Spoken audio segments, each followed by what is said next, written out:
Health authorities are pinning high hopes on the potential role of COVID-19 treatment pills amid the global fight against the pandemic as Omicron fuels a rapid rebound in daily tallies. For more, here in the studio, I have Professor David Kwak from Suncheon University. Welcome back, Professor Kwak. Good afternoon, Sunny. I also have Professor Son Ho-jun at Johns Hopkins University with us live from Daegu. Professor Son, it's a pleasure to see you again. Hi, Sunny. It's a pleasure of mine. Also joining the session virtually is Professor Peter Chin Hong at the University of California, San Francisco. Professor Chin Hong, it is great to see you again. Always a pleasure, Sunny. Thank you. Right, we'll start here in the studio then. Professor Kwak, let's start with a few words with regard to your assessment on Korea's COVID-19 situation. Well, obviously, it seems like the numbers are showing that we've finally overcame the peak of daily confirmation cases and its pileup. I think we're reaching down to about 4,000, but I think it has a lot to do with the weather and it's getting so cold, so people are having a hard time actually standing in lines to get the PCR test. So the numbers, I don't think is really truly representative of what's happening now, but despite that, I think the number has reached over the peak of the plateau, and hopefully it'll further reduce down to the numbers that we used to see prior to the living with the corona scheme. But sadly, we're still seeing a high rates of mortality, as well as a complete fill up in the capacity of ICU beds. So that is quite worrisome. And my personal take on it is the numbers of severe patients and also the mortality rate is probably from the accumulation of cases since the beginning of living with corona scheme. So I think the number in that regard is going to continue and hopefully will reduce down to lower numbers, but even the reduction I think will be rather gradual because these cases happen clinically not over a day or two, but it happens for some people in much longer period of time, and for some other people it happens much more acutely. So I think that the total cases of these severe cases as well as the mortality I think will gradually start to slow down. Right. Professor Son, as my colleague Soa mentioned earlier, authorities have said they will keep an eye on this week's COVID-19 trend before deciding on the future path of pandemic-related restrictions here. Now, Professor Son, to what level do you suppose should Korea's COVID-19 tallies drop for current restrictions perhaps to be eased? Yeah, thanks for this question, Sunny. So I would say that there really isn't a clear threshold for us to determine in terms of number of new infected cases, when is right to loosen the restrictions. But let's say we can use the US CDC guidelines on travel health notices, which people can use as a reference for them to gauge the risk in their COVID infection when they're traveling to certain areas. This reference uses both the incidence rates, which is determined as new cases over past 28 days per 100,000 population in the area, as well as the testing rate. So for Korea, we've been having very intensive testing since the very beginning. So we can primarily gauge the safety or risk based on the incidence rate. So the basis for the lowest risk is fewer than 50 per 100,000 cases. Moderate is between 50 and 100 per 100,000 cases. And for high, it's up to 500. And then very high is beyond 500 per 100,000 cases. So if we use Daegu, where I am, as an example, we've been seeing approximately 100 new cases daily for the past month. So this represents about 2,800 cumulative new cases for the past 28 days. And with our population being about 2.5 million people, this translates approximately about 145 per 100,000 persons or population in the past 28 days in Daegu. So based on the US guidelines, US CDC guidelines, this is quite high. So we should not loosen the restrictions. But if we want to get down to the next level, less than 100 per 100,000, for Daegu, we should see cases, daily new average cases reaching below 80. And ultimately, we'd like to see this go down as low as 20 new cases daily. So this varies depending on the area, the size of the area, the population size. So we should really look at this. But as Dr. Gao mentioned, we should also look at and carefully monitor indicators for severity of the disease, which includes hospitalization rates, ICU admissions, and the mortality, so that we can really understand the seriousness of the disease burden in our area. Right, of course. Meanwhile, Professor Chin Hong, case counts over in the US, as my colleague Song Woo mentioned earlier, are also reportedly soaring. Now, do tell us a bit about the situation there. Well, Sunny, as you know, in the US winter travel, it is marked by a 1, 2, 3 punch. You have Thanksgiving, then in short order you have Christmas, and then in very short order you have New Year's. And what that does is stack cases upon each other. And if you think about the three scary factors that really lead to increased transmission, it's a highly transmissible variant like Omicron, people moving, and there's been a sense of fatalism, like it's so transmissible, I'm just going to get it and I'm fatigued anyway. And number three is really, the hospital bed capacity that may be unable to keep up with it. So we're seeing all of this. We're seeing influenza come back with a vengeance. We're seeing healthcare workers go home sick, and every time they go home sick, they're at least there for now, 7 to 10 days of isolation, taking them out of the workforce. So I think all of this leads to a sense of foreboding fear in the US, and it's sweeping from the East Coast to the West Coast. Right. Meanwhile, Professor Kwak, here in Korea, the country has reportedly developed a test kit that is capable of identifying 5 COVID-19 variants, including Omicron, within 3 to 4 hours. What are the potential implications of this development? Well, the definite potential implication that I can see is that we would be able to see a better picture of what's really happening among the variants, their composition, especially in the daily confirmation cases. So I think we would be able to better understand what the situation actually is in Korea with the Omicron variant.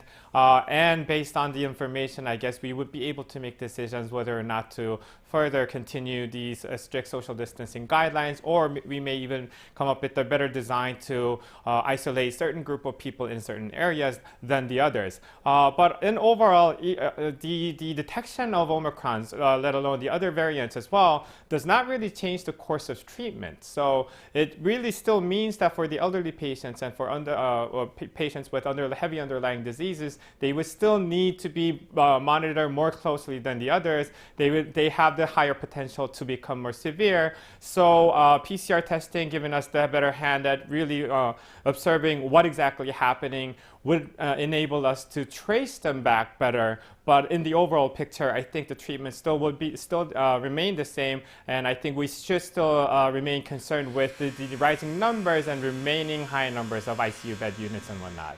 Right. Professor Soon, amid the fresh challenges brought on by Omicron, the availability of treatment pills against COVID-19 is expected to be a game changer, so to speak. What are your thoughts? Yeah, thanks for this question as well. So for any infectious diseases, and as a matter of fact, any other diseases, I'm sure there are things that we can call game changer, but I always hesitate to say any new development in this regard, game changer. Largely because we understand that there are other components in public health and in our health systems that patients can get worse even if you have a drug. In this case, we need to have patients be detected early on within 5 to 10 days of their symptom onset to be treated in order to achieve the levels that we've seen in the actual research of these new drugs. Also, one of the drugs is not as efficacious as the other one, but we can't really measure because they are apples to oranges comparisons. But with this note, these new oral drug developments are definitely a significant one that can better shape our COVID-19 preventative strategies. While far from being perfect, we must also note that these drugs still require early diagnosis, as I mentioned earlier. But the convenience of these drugs, administration of these therapeutics, will make a great difference in improving how patients get treated, especially for the home-based care strategy. So I'm hopeful that with the availability of these drugs for wide use, they can help alleviate both the workloads at the hospital, enable more effective home therapy, and potentially prevent further transmission.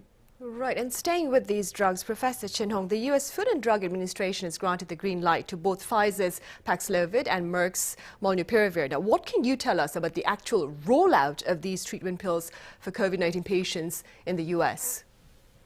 Well, Sunny, availability is probably the most important word when we think about whether or not these drugs are going to have an impact. Because as was mentioned, we're having 200,000 cases a day now. And if you think about how many doses we'll actually get of each of the drugs, for Paxlovid, the more effective drug, we're only going to get 65,000 before the end of the year. And for molnupiravir, the less effective drug, we're going to get more, about a couple of million.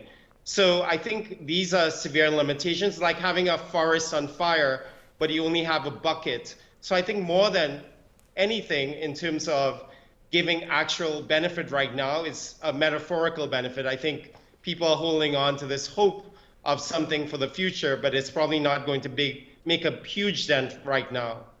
Right.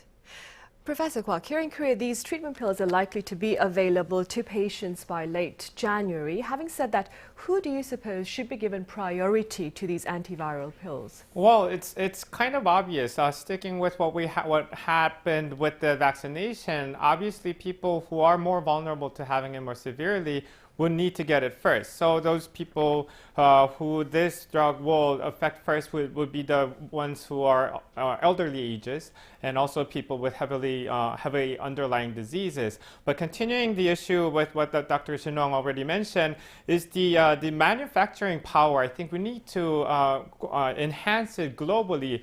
Globally, we've already experienced the shortages of vaccines throughout the world, especially in the underdeveloped countries. If we maintain such fashion even in the distribution of oral pills, it's not going to change any pictures at all for any of the countries in the world, let alone even our own country. If we were able to feed our own people with oral pills, if it doesn't help the other countries, there's going to be another variant. It's not going to really solve any matter for that fact. Also, what's special about these oral pills is that these are pills, so these can be manufactured not like any of the mRNA vaccines. mRNA vaccines is a completely new technology that had to be developed, and it can be manufactured only through certain technologies. These are oral pills that can be manufactured with modification and some add-ons, I guess, from any of the pharmaceutical, I shouldn't say any, but pharmaceutical companies that are already manufacturing oral pills. So I think with the patent issues, with distribution, I think the world has to come up with a better solution to expand greatly of their manufacturing capacity and try to attempt to distribute at least equally to all the countries around the world. Right, of course. Meanwhile, Professor Shin-Hong, in the case of Merck's molnupiravir, it cannot be prescribed to pregnant women nor to patients below the age of 18. Can you explain this for us? Yeah, so if you think about the mechanism of action of molnupiravir, the Merck drug, it works by inserting errors randomly in the DNA of the cell, so that the infected cell. So that what happens is that with rapidly dividing cells, you can make a mutant cell. So I think that's the fear, that with any rapidly dividing cell in the fetus, in cartilage of kids, in sperm, that you'd worry that it will lead to some deficit or defect. So that's why, and even in animal studies, there's a suspicion of that. So that's why it's really frowned upon right now for pregnant persons, and even for males using this drug. Some guidelines suggest that they should abstain from trying to have kids for at least 4 months after receipt of the drug. What about Pfizer's Pacslovid, Professor Shin-Hong? It's allowed for children above the age of 12. But it's not allowed for those who have issues perhaps with kidney or liver. Could you explain that? Yes, so Paxlovid is a little bit more forgiving. It works in a different way. So it works at the end stage of the virus production, when the virus is packaging itself, kind of like you go to the post office and you put it in a nice box and you put some nice tape on it. And what it does is it inhibits that last step, so the virus comes out very misshapen and can't really be viable. In that way, it's probably less of a concern for rapidly divided cells. It really targets the SARS-CoV-2 virus itself. And in fact, if you think about the history of how these drugs were developed, molnupiravir is a repurposed drug from Ebola from other viruses, whereas the Paxlovid, the Pfizer drug, is a custom-made drug for SARS-CoV-2. So that probably can explain why it's a little bit, safer in that respect, also with its different mechanism of action. Right, I see. Professor Sohn, this is something that Professor Kwok touched upon earlier, but both Merck and Pfizer have allowed for generic manufacturing of their antiviral drugs. How do you respond to this reality? Yeah, so this is similar debate as Professor Kwok mentioned about the vaccine as well. The manufacturing process vaccine is a lot more complex, and we have new technologies for vaccine that made it difficult. We're hopeful that the manufacturing process for the new drugs are not as complicated, especially when it becomes as a generic drugs. Again, but we can't rule out the issues of manufacturing that can, such as contamination, the actual standards of production, how many facilities around the globe can meet those production demands as well as the quality.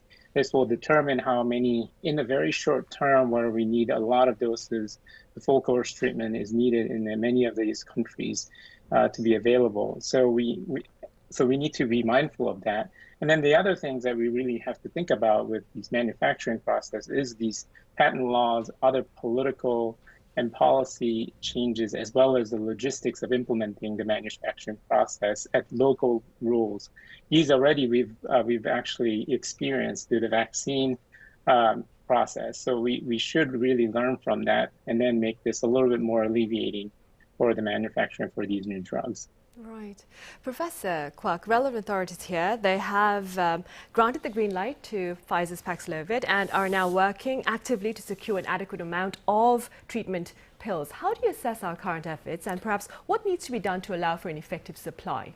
Right, so as far as I know, I think the report is saying that we've secured about 600,000, a little more pills for the patients to use. I think that's quite lacking. I hope that they would have secured 6 million or more so that we would be secured enough to really be able to treat our own patients. But so we have to face the reality and really utilize the numbers that we have. Obviously, effective use, efficacious use of these pills, only distributing it to maybe more vulnerable people would be needed. But obviously, as everyone in today's show have come up with the comments, really, we need to come up with a better way to start expanding the manufacture itself. We need to really distribute all these pills to everybody so that everybody would get equal chances to treat their own citizens. Also, in my own opinion, in my personal opinion though, the Paxlovid, the constituent of it is actually ritonavir.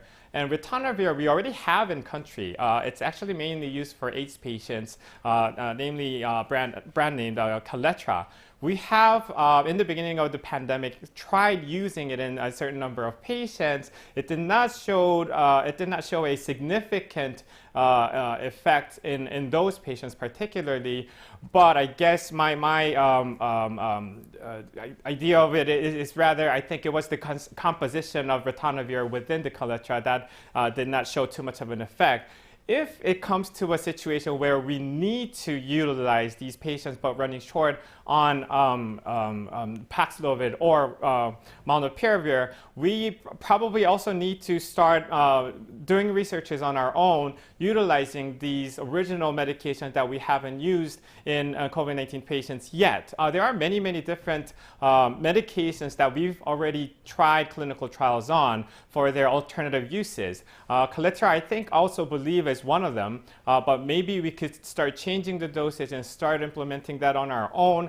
What I'm basically trying to suggest is that we should also try to attempt to come up with modifiable medication that could be utilized to become a COVID-19 specific medication as well. Right.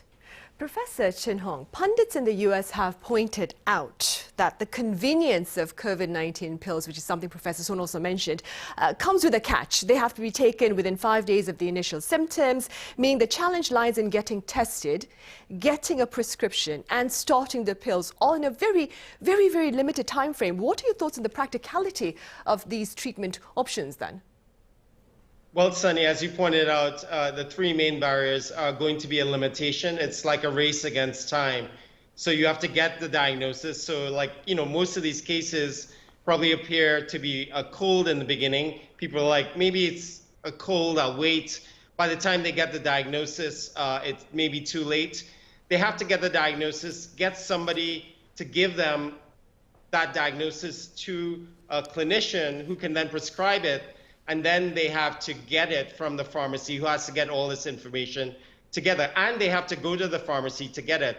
If you think about it, it's like a COVID infected person going to a common space, whether or not it's going to be drive-through or not. So that's probably the way it will start. And as Dr. Park said, it may start with the most vulnerable people, but eventually as you get more and more pills available, it may be like, for influenza, Tamiflu, where there's a guideline of it being most effective within 5 days. But then if you are a little bit beyond that, the clinician can make a judgment call because there's so much available.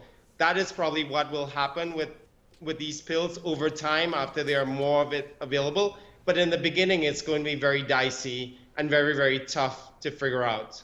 Right. And in the meantime, Professor Sohn, as the world awaits for a steady supply of treatment pills against COVID-19, what do you suggest as part of efforts perhaps to better contain the contagion amid the presence of Omicron, which I understand is a very tough question, but very briefly speaking, Professor Sohn? Yeah, no, I don't think this is a tough question or anything new. In my opinion, we've experienced this through earlier waves. We have to remind ourselves that even though we're waiting for the abundance of these drugs to be available to us, we still have a lot of great tools that we can fight off the disease, right?